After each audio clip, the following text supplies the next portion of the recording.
আসসালামু আলাইকুম ভাই। ওয়ালাইকুম আসসালাম। সাদ্দাম ভাই, কি আঙ্গুর বাগানে কি দিচ্ছেন? এটা আমরা একটু সার দিচ্ছি ভাই এখানে। সার দিচ্ছেন? জি। কি সার দিচ্ছেন বলেন তো?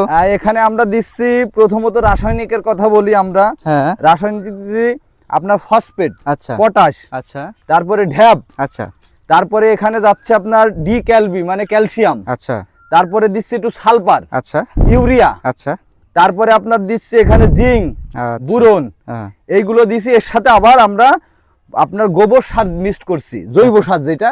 হ্যাঁ, একসাথে রাসায়নিক আর জৈব একসাথে। জি জি, এই দিয়ে আমরা দিয়ে দিলাম, এর সাথে একটু দানাদারও ফুরাডান দিয়ে দিয়েছি। আচ্ছা, তাহলে এখন আমাদের এই গাছটা দিয়ে এখন আমরা মাটি দিয়ে ঢেকে দিব। মাটিতে ঢেকে দিচ্ছেন? হ্যাঁ, জি।